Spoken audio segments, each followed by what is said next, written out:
but it says every way. So why am I trying to be like someone who was made like me? So see, that didn't make sense to me either. So what I was renouncing was all that stuff that wasn't really the truth. Right. It doesn't change. Okay. There's some parallel lines here. Not only are we all musicians and songwriters, I started out with just head knowledge, a lot of false information in the religious sense.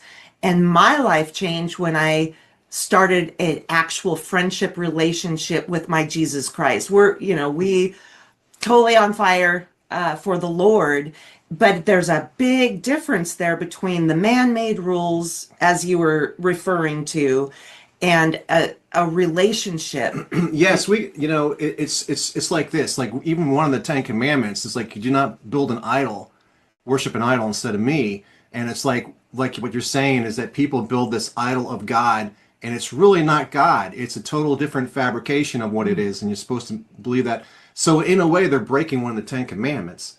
So, but what we're getting back to is that personal relationship that we found with Jesus that totally opened the door and was like an aha moment. Did you ever have that aha moment when you're talking about? Yeah, it was when I started reading all these books. I got introduced into, to energy and then to science and biology, because I was teaching artificial intelligence. And one of the biggest concerns a lot of the scientists and executives has, are robots going to take over the world? And I said, well, energy cannot be created or destroyed, which means it's always been. And what do we know has always been? God. Right? And then when you read the Kabbalah and all these other books, because I was always curious, okay, it says in the, Genesis, Elohim is the name it uses. Let us make man our image. And I said, what do you mean us? I thought it was only one God. Well, when you read the Kabbalah and you realize that Elohim is plural, it means the 32 wisdoms of God. Oh, wait, there's 32 chakras. Oh, and so when I started putting all of that stuff together, I realized, okay, because only about 10% of your soul can inhabit this carbon-based body. Well, it just so happens that only 10% of your cells have your DNA, which means that you could basically remove and replace your entire body as long as you have those 10% of your cells inside you, which is what you really are. And then just like a GPS finds a car by a signature, your genes, there's like 20 to the 200 power of different types of combinations of genes, where your soul maps to a particular gene structure so that you know who you are. And so when you realize all this stuff, you start thinking, well, I'm connected to everybody. Yes. There's like this matrix that Greg Braden talks about, you're connected to everybody. And then Joe Dispenza talks about it, and Stephen Meyer, all of these different people, they all give you all these very similar things about how energy and how your DNA and how your cells and all that stuff works together. And then you start going into the Akashic Records, the Book of Life, and you start, I've seen stuff now where, in the days where the woman touches Jesus's cloak, and interesting, when that woman of 12 years of blood touched his clothes, he turns around and says, someone touched me. And the disciples are going, there's 100 people touching you. No. Yeah, he knew. Yeah. Energy left me. Ooh, we weren't allowed to talk about that. Mm. That's science. That's satanic. So I thought, well, let me go back and look and see what he was talking about. Energy left me. Okay. And so he turns to her. Now, wait a second. Why did he feel her and not the other 100 people? Mm. Did he say God healed you? No. Did he say I healed you? No. He said, you healed you. Your faith healed you. See, then you start making these connections. And that's when I started realizing there is no external. Exactly. Because Jesus didn't say the kingdom of God's over there. He said it's inside you. So now you make more connections. And now you start realizing I have so much compassion for people, because now you two are me. If you've seen me, you've seen the Father. You see what I mean? If I look at you two, I've seen God. I've seen me. So you start realizing we're all one, but it never made sense to me because it wasn't explained like that to me. Love your neighbor as you love yourself. So who has to be loved first? Me. And do I have love? No, I am love. You can never lose what you are. And all these things about people, you're being transformed. I go, no, no, no, no, no. A dog doesn't need to be transformed into a dog. Remember, Hebrews 2:17, Jesus was made like us in every way.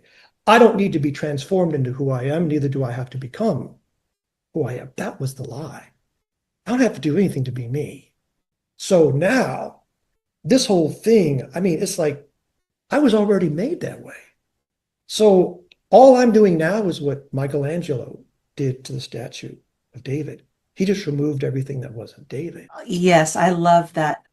I talk to myself, which I'm talking to God. You know, it's a beautiful thing now. There's no, see, you to think that God's external means you have to believe in separation. When you believe in unity, there is no anything else. It's just us. You are definitely a brainiac, and here at Rock, here, and science does fascinate me as well. In fact, the name of our company is Hearts in Sync Productions. And where that came from was actually the science behind how hearts can, he's the one who researched if this. If two people are in love, their hearts beat at the same, in sync. And it's even proven in choirs, when choirs sing together, that their hearts beat the same. So that could be, if you probably studied even further, it could mean a lot of different things. Musicians playing together, you know, that kind of thing. The So hearts, the yeah. hearts beat in sync. I love And that. it also combines with brainwaves as well, right? Yes, it does. Psychology is my major, but I'm very fascinated with all those different pieces of it. And when you are in alignment with your values, so your heart and your mind are aligned, they've done a lot of research and shown on graphs that they sync up, the mind and the heart. Here at Rockstar Diaries, we honor come as you are. We have folks from all around the world that are guests on our show with all different areas of beliefs, and whether it's, you know, in religion, politics, all of that stuff, lifestyles. We definitely honor that come as you are. And what we mean is we're honoring everything that you say because it's your truth. Like, and we just love that. I do want to get back to AI, if you don't mind. Sure. Because you are the expert on that. Well, I mean, you did it as a business for so long. And the reason why I want to bring it up, especially in the music world right now, it's a big controversial subject in that, oh, AI is going to take away all real art and real, you know, it's going to ruin the world and this, that, and the other. And we actually took a course, a 3-day course on AI to try to learn how to automate our systems, make things easier for us, not have it take over our creative side, right? It was just today I saw an article on Spotify. This one band had a million plays. I think the thing is called Velvet Sundown or something like that. And it's a completely generated AI band with the picture of the band. The songs are totally completely AI, and it got 1 million streams. This to me is crazy. You're watching the Rockstar Diaries TV show.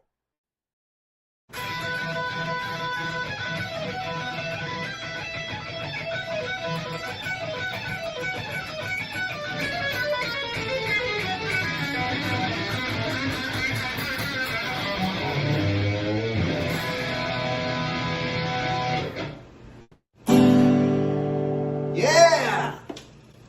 Nailed it. That'd be $50.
Cedar Ridge Acres soap.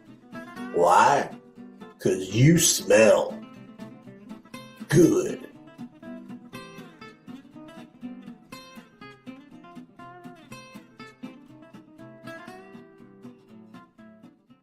Hi everyone, it's Ginine Emily Smith. You know, I didn't become an international best-selling author, award-winning songwriter, global speaker and coach, and now a TV show host by scrolling all day. Nope, none of that came by accident. It came from intention, from choosing growth on purpose every single day. Even just 10 minutes a day adds up to over 60 hours a year of leveling up your mindset, your habits, and your life. If you are ready to stop watching others live their dream and start building your own, I'm willing to share one of the most powerful tools that I use, created by the #1 high performance coach in the world, Brendon Burchard. It's called Growth Day. This isn't about perfection, it's about progress. And your next level is just one intentional decision away. Bring the joy, everyone.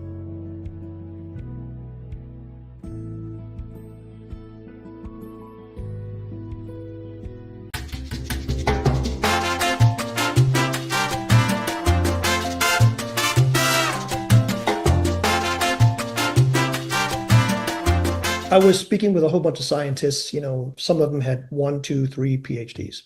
And the reason I was there was they were having challenges with their models.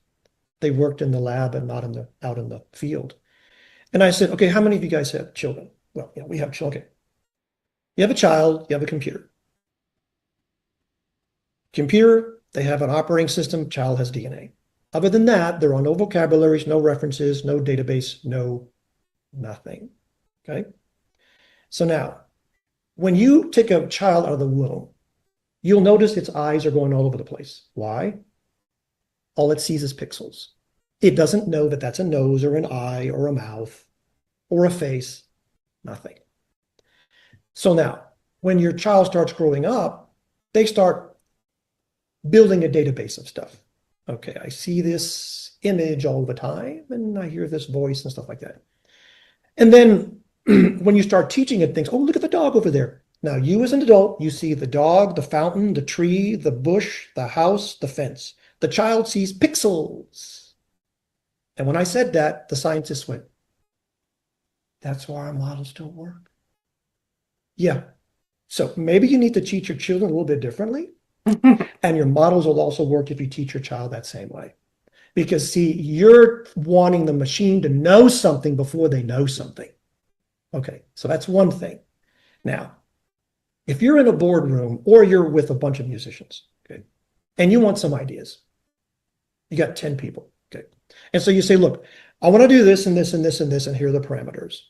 Okay, so go away and give me your ideas. And so, you know, some of them take a week, some of them take 2 weeks, and then they come back, you're like, well, not really what I wanted, this kind of stuff. Okay, all right, so AI is the same thing, except with instead of 10 people, you have 1 million.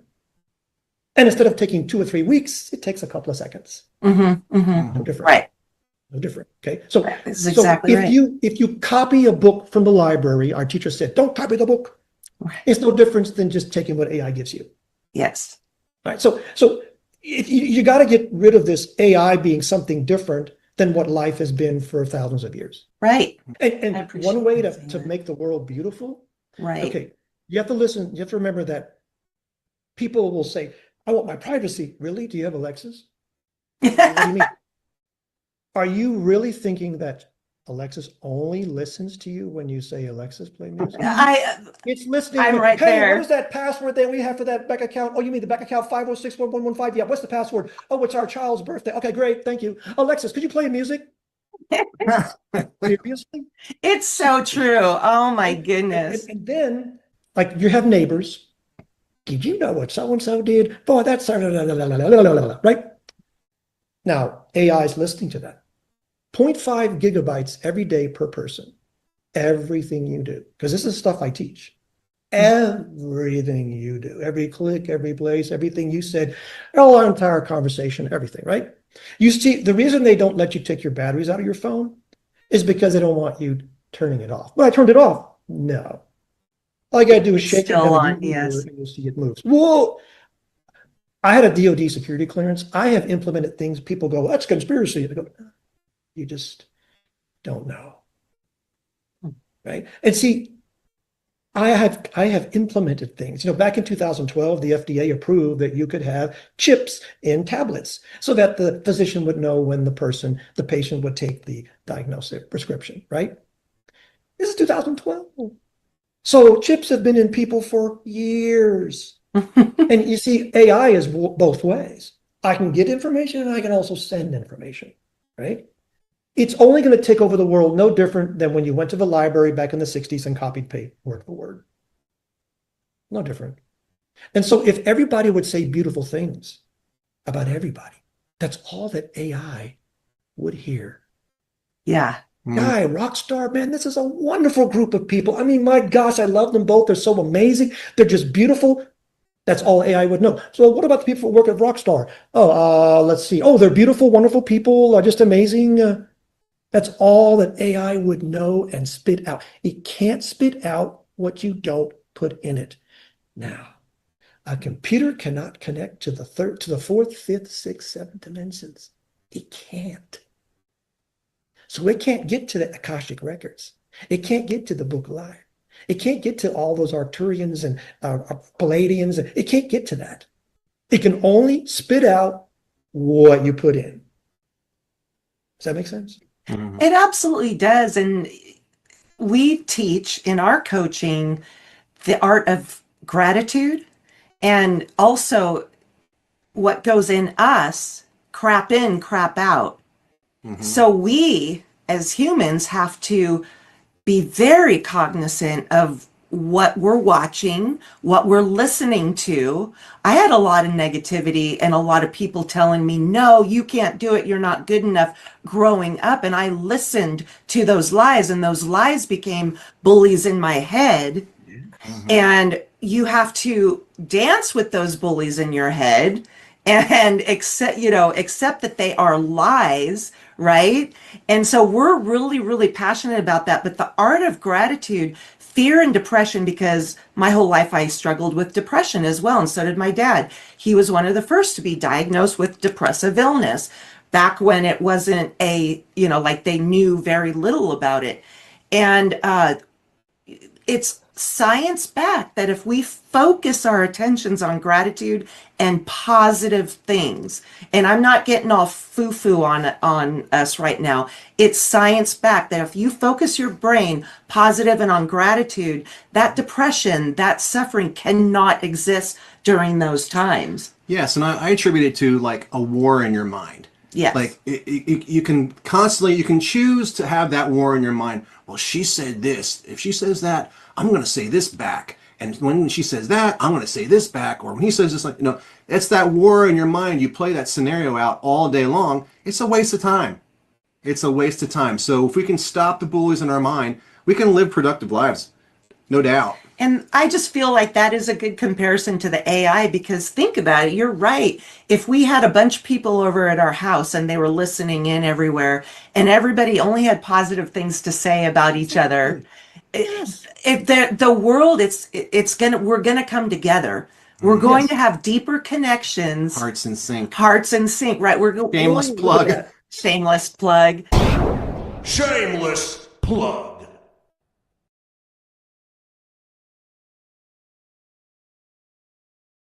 If you pluck the G string of one of those guitars, the other two guitars, the G strings will vibrate. Vibrate. Why? Because it matches the frequency, yes. right? So yes. It's exactly what you're talking about. It is. But this is why, birds of a feather and all that kind of stuff they talk about, they flock together. It's because when you have people that are enraged, they attract enraged. When you have people that are lovely, they attract lovely, because it's frequencies. I mean, they did a study, you were talking about hearts earlier, back in the 50s, where they had these energy probes and they wanted to know, where does thought originate? And so they had one person in one room, person in another room. They said, think lovely thoughts. And they noticed that the energy started in the heart, went to the brain, because the brain is not the mind. The brain is a receiver transmitter. And then it went from that brain to the heart of the other person into the brain so we could signal what to do, right? And they said, oh, I wonder if there's distance. So they put them like thousands of miles apart. It was instantaneous. See, because there's this matrix of energy. This is God. See, doesn't matter where you are. That's the omnipotence part of it. Omnipresence, doesn't matter where you are. I can think beautiful thoughts of you and you will feel it instantaneously. The thing that I'm hearing all over the place now is vibrations, right? Sending the right vibrations out into the world. When I was growing up, I didn't know a lot, even though I have been a musician and a singer and a songwriter for many years, I didn't really know the value of frequencies until I started studying it. And I would go to, this is just one example. I'd go into one of those EDM clubs. They didn't call it EDM back then. A dance club, right? Where the bass was turned way, all you could hear was poof, poof, poof, poof. And I would get the worst headache and I'd feel sick to my stomach and I'd have to leave. And it was such a bummer because I wanted to be with my friends, but I would physically feel ill. Come fast forward quite a few years and I learned that there's some of those lower frequencies that my body just does not get along with, right? But when you really start delving deep into the frequencies, and we have as music producers, because it's all about frequencies, and you're a musician as well, but let's talk about it from the vibration, this frequency that life coaches out there are now, not from a musical perspective, but from that. Do you teach that in your coaching? Yeah, it's when people say higher frequency, I'm like, well, if you look at the frequencies that are aligned with chakras, because there's frequency with the color and all that kind of stuff, it's not really a high or a low frequency per se. It's what you attach to that frequency. So an event is neutral. Let's go on a roller coaster. The roller coaster is neutral, but one person may have had a beautiful experience, as someone may not have. So good point. It's all just neutral. Right. We're so polarized. We're good, bad, right or wrong, positive, negative, feminine, masculine. So when you realize that every single part of your body has a different frequency, that's why when you see these people that talk about sound therapy, and when you look at when you use your fingers for muscle testing, or you use a pendulum and all that stuff, all of that is just frequency based because things are matching. I was working with a guy who did he had a machine that when you would put your hand on it and you would think about a certain thing, it would build a certain picture of the energy that's in your mind. Okay. Wow. Fascinating. And so one of the things that Arnaud would teach us is how to start listening to what a feeling like anger or sadness about a certain subject, if that anger could speak, what would it say? And what it says, because whenever you're triggered, these things come out. Exactly. I did so good until you walk in the room. Well, no, you weren't doing good. That anger has been in there all this time, dormant. It's just that person triggered it. Now, that person's not the problem. That's been exactly in there for years. Okay, so when you put your head on here, there's a certain process that we would go through to listen to what it's saying, and we'd cancel them out. Now, as you cancel all those things that anger, sadness, or fear would say in that particular subject, you could physically see the energy reducing. Physically. And then you can also see it in your mind. When someone walks in the room, you can feel whatever it is. Right? In fact, this one guy did an experiment. We had this guy come up to the front of the room and he says, all right, I want you to put your arm out and I want you to think about something. And then he couldn't put his arm down. Okay, so now he leaves the room. He says to the audience, when I put up one finger, I want you to think beautiful thoughts. When I put up two fingers, I want you to think horrible thoughts. So he brings the guy back in And he says, okay, put your arm out, So he puts one finger up and he can, hang from the guy's arm. Mm-hmm. Puts two fingers up, guy can't keep his arm up. Oh my Did gosh. they say anything? No. Every cell is an intelligent being. Let's put it together. So what is my mind? Every cell in my body. Every cell in my body is my mind. Because every cell, think about it, a zygote, how does it know to go to 2 to 4 to 8 to 16 to 32, 64? Yeah. And then all of a sudden it gets to a certain part and it goes into a stage called differentiation. You're going to be a muscle, you're going to be a heart, you're going to be a lung. How does it just, where's that intelligence? Exactly. You see, so now the brain is not your mind. Every cell in your body is your mind. And now you talking about frequencies. And then when you and I are talking, hey, we're on the same wavelength. You've heard that. That's the same thing. We're on the same frequency. We're thinking of the same things. I'm loving you. You're loving me. And everyone else goes, hey, I love this. I love this. Hey, now we're attracting all these loving things. It all makes sense. And then when you talk about music, there's 12 scales. Well, when you put your head on some of these applications, they'll tell you you're blocking this frequency in this scale, C to C. Oh, yeah, that frequency is blocked. So then what we do now is we send that tone, we take that emotion out that's been there, and all of a sudden all the tones play. Oh my gosh, yes, and that's our entire world, I mean, it's when I was 17, I was playing with studio musicians. Mm-hmm. I was 17, they were like in their 40s and 50s. When I'm playing with guys that good, I mean, we were at a rodeo one time, and Anakani and Maren Florin from Lawrence Welk came to the rodeo. And we get there, and they just spread the music on the stuff, and I have my piano there, and we're all in the tractor. We don't even go through it. He just says, okay, we're going to do this. I go here, repeat that, go to the bridge. We go, okay, click, and we take the tractor. And I'll play, I mean, and he skipped something, and the whole band knew. It was like we knew he was going to skip it. I mean, my hair is standing right now because I'm just thinking the electricity, the energy of that. I always go, oh my God, this is what I want to do in life. That's satanic. Okay. You see what I mean? So right. You have people that really don't, and then now energy left me. Now we're back to Jesus. See what I mean? What is not energy? You can't get away from it. It's not science and it's not religion. It is what it is. If we keep categorizing it, we keep restricting it. That makes sense? Right. And you're right. There are a few people, because everything comes down to the person preaching things that are not truth, and putting things in people's heads. I'm glad you brought up the whole music thing. We're performing in August at a Music is Healing Festival in Washington State. That's what we live and breathe for.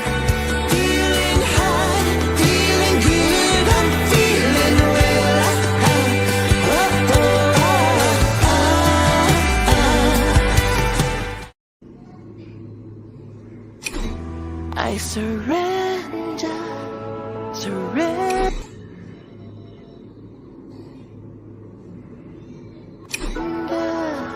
My life to you.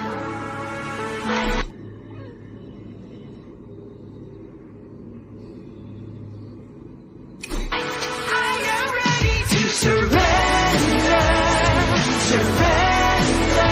You're watching the Rockstar Diaries TV show. You were talking about when you were playing with the studio musicians and you felt that. Years ago, I was band director playing in the church, and we would play, and the church would not do like a standard song, and then you might jump into 3 different songs, put the chorus in here, it all depended on how the Spirit led us to play, and I attribute it to as playing in the Spirit. So I'm playing in the Spirit, I'm going, and you can just feel it. You can just feel the vibe. You're playing in the Spirit. But as soon as I said, what should I play next? That's the note where I screwed up on. Every time. So I had to train myself, don't put myself in it. Just go in the flow and play. And so you're a child prodigy. You're told that from very young. Yeah. And now you're older in life, and now you've got the ability just to break out and do whatever you want in music. What's that like now that you're able just to let it go? Yes. And when I left the church in 2009, The next time I played was at my mother's funeral in 2018. Joe made to play Amazing Grace. And so I said, okay, so, and I'm technical wise, I know people can play all around me, but that's not always what it is. So I played it, I sang it. The pastor, she comes up to me after I played it and she says, I've heard that 1,000 times, but it never touched me until today. Oh, okay. wow. So I know, just like what you're saying, right? It's something else is playing. Something else is just playing, and then to me, it's all just one orchestration and choreography. And when I was at IBM, and they found out I played and sang, they had they would have branch office meetings, and they would say, "Oh, we want to have some entertainment," and we did productions. We did like The Music Man. I was Professor Hill. You got quota. You got quota in Dallas, Texas. Not, we changed the words to IBM lingo, right? And we did like presentations and stuff. And people came from Armonk. They'd say, "Oh, are those guys playing?" Yeah. And they would come down just to listen, because we would have like 20 minutes of a thing just for the branch meetings. I did that for 10 years at IBM. That was just so much fun, So, I bet. Yeah, and so that because the music, exactly. Music, seventh dimension music creates the designs in the sixth dimension. Then it goes all the way down to the third dimension. And that's what creates what's here on Earth. And when you realize that that's where everything starts, it's like Stevie Wonder, music is universal language. I was just going to say is that it also disintegrates in the corporate world. I'm glad that you brought up the IBM thing, because Paul Allen, who was big time into Microsoft in Seattle, he's no longer alive with us, but he was also a musician. He loved Jimi Hendrix. He played guitar. But the reason why I'm saying this is one of my drummers for my band was also a drummer on Paul Allen's team of musicians. Okay. And he would get musicians from all over Microsoft, and they would go on his yacht and go on boat cruises and just play. And so you would have an entry level playing with the owner of the company, the CEO, and it didn't matter. It disintegrates that whole, it just, everybody's on an equal playing field. And our drummer used to tell us amazing stories. I never got invited, even though I worked for Microsoft. I just think that's a beautiful thing. When it creates a synergy, because we would incorporate whatever that quarter or year theme was. I mean, we had one which was called Wheel of Fortune. Okay. And I remember people, I could hear them in the front row. Is he doing it today? Yeah. Okay. And then, so we sounded like it was an orchestra, and it was just tremendous. And like Pat Sajak, I was called Sad Paycheck. So we made it funny. I love that. I was Sad Paycheck. Everybody did laugh for like 20 seconds, and then we would make words and we would do things, and so we would have in the letters what our theme was for that quarter. So not only did it bring synergy and everybody got excited, but it would also teach us what we were doing, and it brought so much connection together. It's just, God, it'd be great if that could be something that I could have a job, not a job, but what companies. You're changing my whole perspective of IBM. I'm thinking white shirt, black tie. Well, it stuffy. It was, but what happens is we made it fun. So yeah, and that's why I think a lot of executives came down to our place, because it was different. It was really different. We didn't have that stuffiness that you're kind of referring to. We've talked about so many things. We've talked about shedding false identities, what can happen in our past feeling unwanted, the bullies in your head. We've dissected. So you are just a brilliant man. You've talked about so many things, religion versus, the true relationship with Jesus, which is what we have. We've talked about music. Do you have any parting words? The person that you need to be honest to is with yourself. The person that you need to respect is yourself. The one you need to be truthful to you is yourself. Now that sounds simple, but that was why it wasn't until I was 50 that I realized I wasn't. Gotcha. So that's like really the first step, is to go, do I really believe what I believe?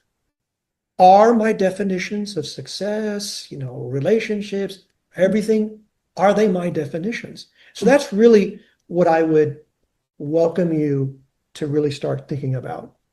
Am I living my definitions? Am I truthful to me, honest to me, and so forth? So that's what I would start with. I appreciate that so much. Now for the hard questions. No. Money was no object, and you could buy an island anywhere in the world, where would it be? One of the Greek, because that's where I was born, one of the Greek islands. Okay, and I have a Good answer. follow-up question is, what musical artist would be on that island with you to create a song with? Dead or alive? Oh my gosh. I've never had a favorite of anything in my life, not a favorite color, because I enjoy life so much. I don't care if my soup's hot or cold. I don't care if it's blue, green, whatever. It would have to be between, well, I can't say one, Eric Clapton, Celine Dion, and Kenny Loggins. I love it. My gosh. That's a different variety. Yeah, so those are the three people I would just, oh God, just to play with those guys. I mean, I can't sit still. I mean, I have a rhythm in my head the whole time, all the time. We do too. It's your personal anthem. Yeah. So I'm always moving around. Yeah, me too. It's like so cool. Yeah, I know. It has been such an honor to spend this time with you. We sure appreciate it. I had a blast. I'm sure our audience did too. Remember, you saw him here on Rockstar Diaries TV. Yes. And rocket. Thank you so very much. Well, thank you. Thank you for having me. You're a great couple. I mean, you guys are just so synchronized. I love it. It's oh, thank you for saying that. I'd like to get to know you guys better. I mean, I really seriously would like to do something. Cool.